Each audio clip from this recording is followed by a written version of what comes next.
How are you? Good to see you all.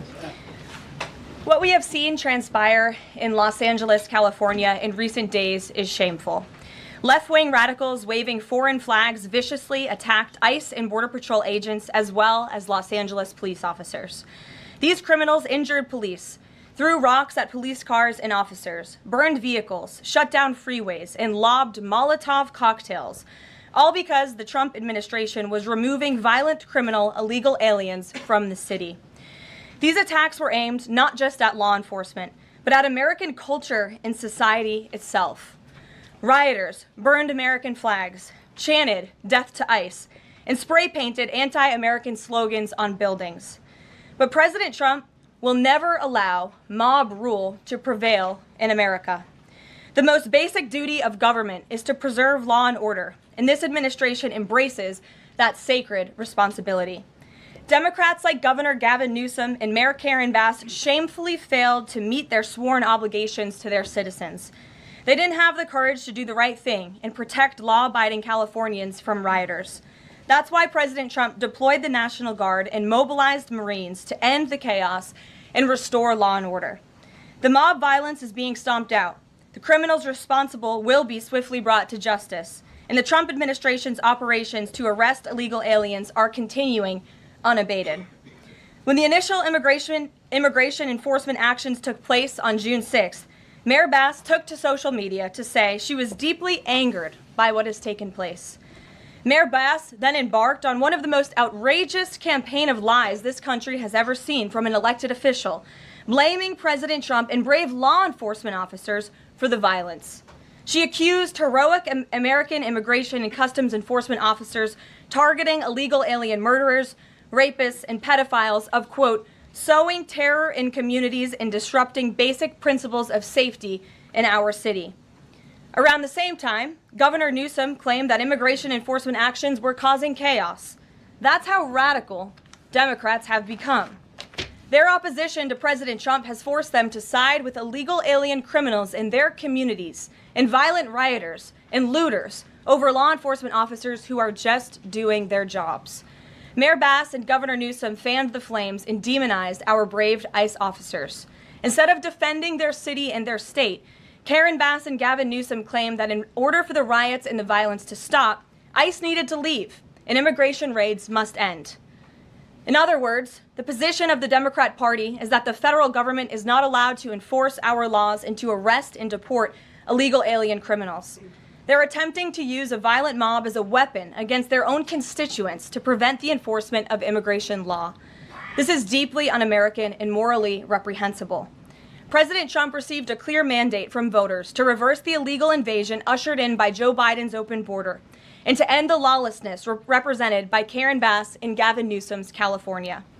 President Trump promised to carry out the largest mass deportation campaign in American history, and left-wing riots will not deter him in that effort.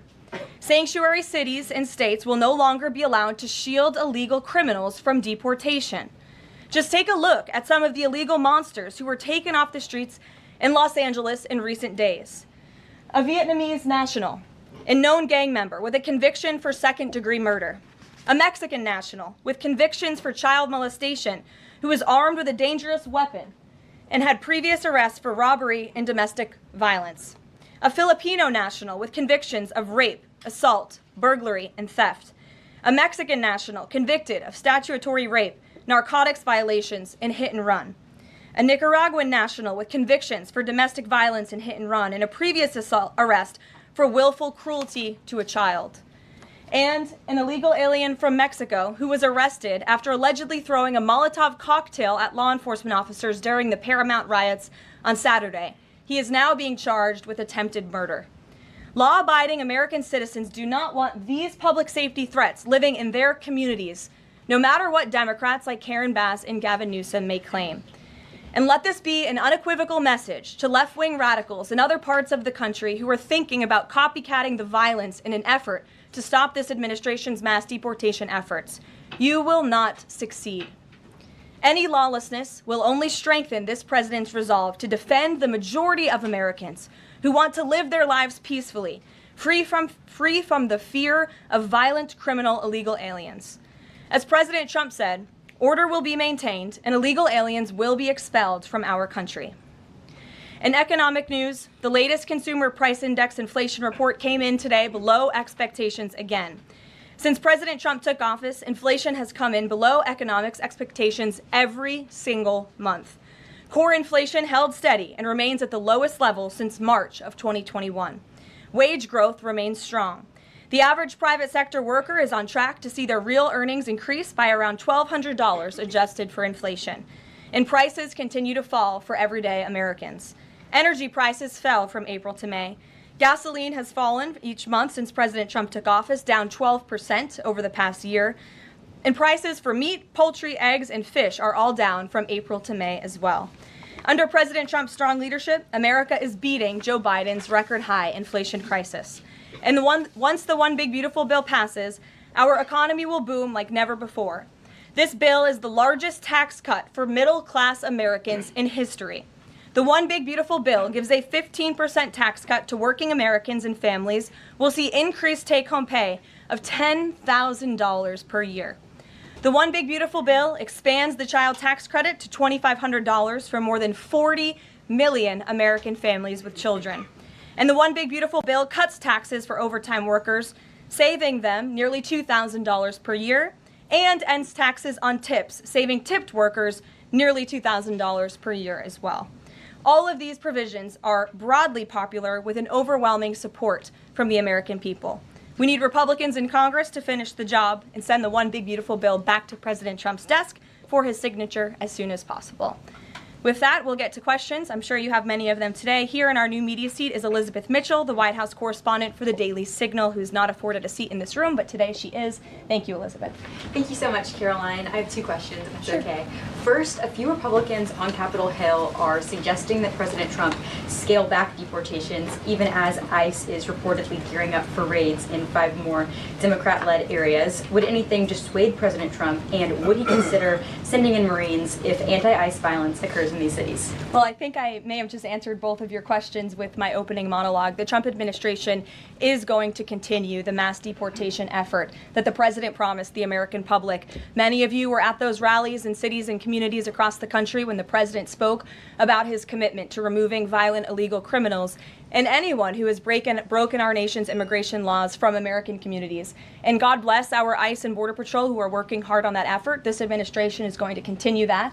And it's part of the reason we do need the One Big Beautiful bill to pass as well, may I add, because the bill provides funding to hire more ICE agents and Border Patrol agents, more personnel on the ground to conduct this important public safety work.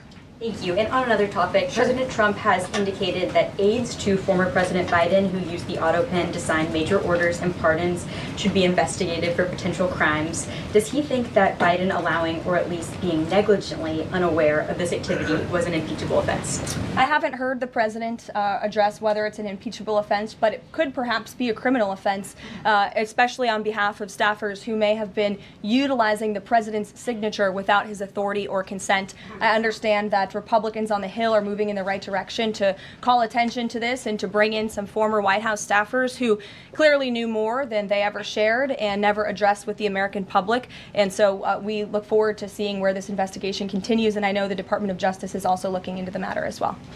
Alex, good to see you today. Good to see you, Caroline. Thank you. You mentioned foreign flags being blown during these protests. There are protest activities being organized for this weekend. Part of it are Democrats saying they want to reclaim the American flag. It's also being titled No King's Day. Does the president see himself as a king, and does the White House expect to see American flags being flown during these protests this weekend? The president views himself as the president of the United States of America. This is a constitutional republic, and we want to see all of our citizens be proud of the country in which they are given the privilege and the blessing to live. And I think that those images of foreign flags being waved with, by illegal criminals and by violent rioters in the face of cars blowing up and of flames in the city. I have photos of that here to show you. With this violence and destruction that occurred is an image that Governor Gavin Newsom owns. This is his city, and President Trump saw these images, and he said that is not going to be accepted or tolerated, and hence why he deployed the National Guard and United States Marines who have helped to quell that violence. If I can ask another. Sure. if the president does end up deploying any National Guard members, perhaps Marines, to blue states, would he be in contact with the governors prior to this? Would it be necessary? Well, President Trump was in contact with Governor Gavin Newsom despite some of the claims he's made in the last couple of days. The president called the governor on Friday evening and told him to let law enforcement in California do their jobs. And the Los Angeles Police Department, by the way, are fantastic people. They are trying to do the work that they've so bravely signed up to do, to enforce the law, but they have been kneecapped by incompetent Democrat policies and Democrat politicians who do not allow their local law enforcement to correspond and coordinate with federal immigration authorities. And so the president gave Gavin Newsom a warning and said, get it together. 24 hours later, we saw more images like this. We heard about Border Patrol agents who were being the target of rocks. These illegal criminals were throwing rocks at our Border Patrol and ICE agents, and so the president made the decision to federalize California's National Guard. Stephanie. Thank you. Two questions on the China trade deal, if I may. Sure. First, will the president formally sign the trade deal, and if so, when? Secretary Lutnick sort of alluded to the fact that it might be in a couple of days, but I'm curious if there's anything more specific to read out. Sure. Well, I do have more specifics for you. I spoke to the president about this. He spoke to his trade team, who did a fantastic job negotiating this on behalf of the United States and meeting with their Chinese counterparts. The president is talking to them about the details of it now. But what the president heard, he liked. China has agreed to open their markets to the United States separately of this deal. And when it comes to this deal, we're going back to the terms that were agreed upon in Geneva for the release of some of those critical minerals and the magnets from China to the United States. And we have agreed to fully comply with the Geneva Agreement as well. So the president is reviewing the details of that with his trade team now, and you'll hear more from him, I'm sure. And then the second question, on tariffs, Secretary Lutnick suggested that the tariffs would remain unchanged with China. I'm wondering if there's any room for them to negotiate even lower, or if this is the floor. I won't get ahead of any further negotiations. We're in a great place right now, and I would add that this is the result of a lot of hard work from the president and his team, and the president has a good and respectful relationship with President Xi, and as you know, they had a direct conversation which led to this success that the president announced on Truth Social this morning. JJ. On North Korea, has the president tried to resume dialogue with Kim Jong-un? There's some reporting that the president sent a letter and tried to give it to Kim Jong-un through some North Korean diplomats through the UN, and they declined to take it and send it to Kim Jong-un? The president remains receptive to correspondence with Kim Jong-un, and he'd like to see the progress that was made at that summit in Singapore, which I know you covered in 2018 during his first term. As for specific correspondence, I'll leave that to the president to answer. Sure. Good afternoon. Yeah, thanks. Back to the trade deal negotiations with China. Jimmy Lai, as you know, is a pro-democracy advocate, Catholic, sitting in solitary confinement in Hong Kong as we speak. His family believes he may be close to death. Did his name come up, Jimmy Lai's name come up in these negotiations with China? Not to my knowledge. I understand the negotiations were very much focused on our trade and economic relationship with China. Does the president believe he can free Jimmy Lai from prison? I'll check with the president. It's certainly an important issue, and I'll get back to you. Thanks, Caroline. The president said yesterday that paid insurrectionists were behind or involved in the protests in Los Angeles. Does the White House have any more details about who they believe is paying these protesters? The president spoke about this last night when he returned from Fort Bragg, because frankly the president has a lot of common sense, and if you look at some of the imagery that we have received from the Department of Homeland Security and ICE and law enforcement who are on the ground, you will see boxes and boxes of very professionalized masks and rioting equipment being dropped off for these protesters. So it's a good question the president is raising, and one we are looking into, about who is funding these insurrectionists and these rioters and these protesters and these illegal criminals. And I have updates for you on the numbers, by the way. Since June 6th, there have been 330 illegal aliens that have been arrested as part of these riots in Los Angeles. 113 of those illegal aliens had prior criminal convictions. And overall, and this includes arrests of American citizens, there's been 157 people arrested for assault and obstruction-related charges, including the attempted murder of a police officer with a Molotov cocktail. So who is funding these illegal aliens who are coming in with this very professional riot gear? It's a question everyone in this room who cares about truth should be asking. And we encourage your help in trying to get to the bottom of that question. Indina. Thank you, Caroline. About Elon Musk, he issued an apology this morning. Has the president accepted the apology, or does he think it's too little, too late? The president acknowledged the statement that Elon put out this morning, and he is appreciative of it, and we are continuing to focus on the business of the American people. And has the administration started a review of Musk's government contracts, something that the president said he's considering? What do you mean by that? Has the administration started a review of the contracts that Musk and his companies currently have? No efforts have been made on that front as far as I'm aware. Okay. And just one more, if I may, on just everything sort of we've seen so far with the president's response to the LA protests. There is criticism that seems to suggest that the president responded the way he did because it was a deliberate, calculated attempt to sort of shift focus away from his feud with Musk. How would you respond to that? The president responded to the LA riots, condemning the violence to from Musk.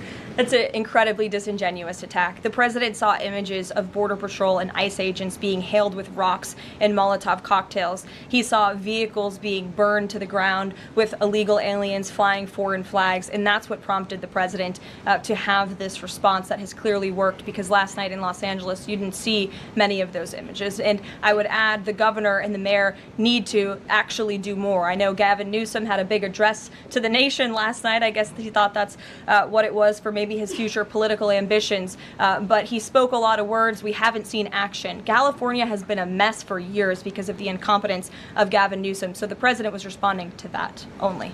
Caitlin. Caroline, two questions for you. Sure. Over the weekend, Secretary Noem sent a memo to the Pentagon asking Secretary Hegseth to have and direct the military that's on the ground in LA to arrest and detain what she said were lawbreakers. Is the president okay with that? And under what authority would the members of the military be able to arrest people inside the United States? I can't speak for a letter that came from the Department of Homeland Security. I can't speak for the president and what's currently happening on the ground now. And as you know, the president federalized the National Guard under U.S. Code 10, which he has the authority to do. And our United States Marines and the National Guardsmen and women who are on the ground right now are helping to create a peaceful environment for ICE and Border Patrol, who were being, again, hailed with rocks, who were being violently and viciously attacked. They needed reinforcements, and so our United States Marines who are on the ground are providing those reinforcements to ensure the environment is peaceful so that these raids and deportations can continue. But he realizes they can't actually arrest people unless he invokes the Insurrection Act, which, I mean, seemingly was not something that was in Secretary Noem's memo, a clear distinction she did not make there. Again, you're trying to conflate a letter that was sent to the Department of Homeland Security to the president's legal authority. The president understands the legal authority that he invoked, and that's the current situation right now. So when it comes to federalizing the National Guard, what is the specific criteria that the president is using for when he's deciding to do that, and in which states? The president was asked and answered this yesterday. He wants to see an end to the chaos and the violence. He doesn't want to see law enforcement officers being attacked. He wants to see peace. He wants law-abiding Californians to be able to bring their kids to school, to be able to go to work without seeing this violence in the streets. That's what the president's hoping for, and that's why he's taken this action. John. Thanks a lot, Caroline. Two questions on two separate topics. One has to do with the military parade taking place here in Washington this weekend. There's a lot of security around the White House complex, around the Capitol complex, even along the tidal basin. Is that just proactive? Are you expecting anything in particular in terms of unrest like we've seen in Los Angeles? These are proactive security measures to protect those marching in the parade, many of whom will be veterans and our brave men and women in uniform and Gold Star families. There's going to be military families from around the country who are flying into this parade. And of course, it's to protect the spectators who will be enjoying this incredibly patriotic show on Saturday, and I hope you all join us there. And then secondly, Secretary Pete Hegseth testified on the Senate side of the Capitol today, and he was asked about America's, the administration's view of Vladimir Putin's intentions, and specifically it was asked whether or not his intentions go beyond, his territorial ambitions go beyond Ukraine. When that question was posed to the chairman of the Joint Chiefs of Staff, General Kane replied that he does believe that his territorial ambitions go beyond Ukraine, but Secretary Hegseth says it's not clear at this point. How does the president view this issue? President has spoken on this. He said, as he calls it, he believes Ukraine was always the apple of Putin's eye. And he made it very clear to Putin in his first term not to invade Ukraine. Putin didn't invade Ukraine because of President Trump's peace through strength foreign policy agenda and the effective deterrence policies that he implemented in the first term. Unfortunately, because of the weakness and incompetence of the previous administration, Vladimir Putin made the decision to invade Ukraine. And now we have this brutal war, which the president is working very hard to end. Jasmine. Thanks so much, Caroline. The president warned that any protests on Saturday would be met with force. Can you clarify what kind of protest President Trump does support or find acceptable? The president absolutely supports peaceful protests. He supports the First Amendment. He supports the right of Americans to make their voices heard. He does not support violence of any kind. He does not support assaulting law enforcement officers who are simply trying to do their job. It's very clear for the president what he supports and what he does not. Unfortunately for Democrats, that line has not been made clear, and they've allowed this unrest and this violence to continue, and the president has had to step in. What question? So if there were peaceful protests on Saturday for the military parade, President Trump would allow that? Of course the president supports peaceful protests. What a stupid question. Raquel. Thank you so much, Thank you, Caroline. Raquel, and then I can go to you, Francis. Go. Thank you so much, Caroline. I have two questions. One about Israel. Yesterday, the U.S. ambassador to Israel said the U.S. no longer is pursuing the goal of an independent Palestinian state. Can you confirm that the president is no longer supporting a two-state solution? And is President Trump considering diplomatic action against countries who takes action against Israel during next week UN conference? Right now, the president views the situation in Israel and Gaza as deeply unfortunate and needing to end. And the president is realistic about the current state of affairs in this region of the world. And that's why the president has said the number one focus and priority of the administration is to release all of the hostages from Gaza and to end this conflict as soon as possible. The administration is still pushing very hard for the release of all the hostages. And as for what happens next, clearly Gaza is an uninhabitable place. It needs to be rebuilt with the help of our Arab partners, and the president wants to see that happen as well. Take a couple Just more. one on the G7 engagement. President Trump is traveling there on Sunday. Other presidents beyond the G7 leaders are also going. President Lula from Brazil, President Sheinbaum from Mexico, and President Zelensky from Ukraine are also going. Do you have confirmation if President Trump is meeting any other leaders on the sideline of the G7? Yes. To know about the Lula engagement with Lula. I can confirm there will be quite a few bilateral meetings between the president and other foreign leaders. The White House is still working very hard to finalize that schedule, and we will provide that for you as soon as we have it. Great. Thanks, Caroline. Just back to the China trade deal, can you talk about the status of the export controls that the U.S. imposed? Are those no longer being imposed? We are fully complying with the Geneva Agreement. Go ahead. Sure. Thanks, Caroline. One foreign question for you and one domestic. The foreign, the president, of course, has said he would lift sanctions on Syria. Is there an executive order coming along soon to go do that? And is the president planning to try to get involved in any kind of a peace agreement between Israel and Syria that would disengage those two? To the best of my knowledge, the Treasury Department took action after the president made that announcement in Saudi Arabia. Okay. And then on the domestic side, you were just asked about the First Amendment rights issues. In the president's comments yesterday, though, he just said protesters would be strongly dealt with. In your list before, you referred to insurrectionists, rioters, and protesters together. Obviously, they're quite different from your earlier answer. I'm struck by the fact that the president has not at any point said the most important thing here is to protect the First Amendment rights of peaceful protesters. So I'm wondering, where in his hierarchy of interests does he place that? Is the First Amendment protection the most important? Is stopping violence most important? Why is he not out saying all peaceful protesters will be protected? I think two things can be important at the same time. And the president, as I just answered, supports the right of Americans to peacefully protest. He supports the First Amendment. But that is not the majority of the behavior that we have seen taking place in Los Angeles. We have seen mobs of violent rioters and agitators assaulting law enforcement officers, assaulting our federal immigration authorities. And we have seen, as I said, this goes back to what this administration is trying to do and accomplish, and that's enforcing law and order in our nation's communities. And it's removing public safety threats from communities in Los Angeles. You're saying the majority have not been peaceful, the majority have been violent. I just read for you the arrest numbers. We've arrested nearly 400 illegal aliens alone, just illegal aliens who have been arrested in these riots since June 6th, since they began. Thousands of people on the streets. Yeah, and we've had hundreds of people who have assaulted law enforcement officers. Are you saying that that's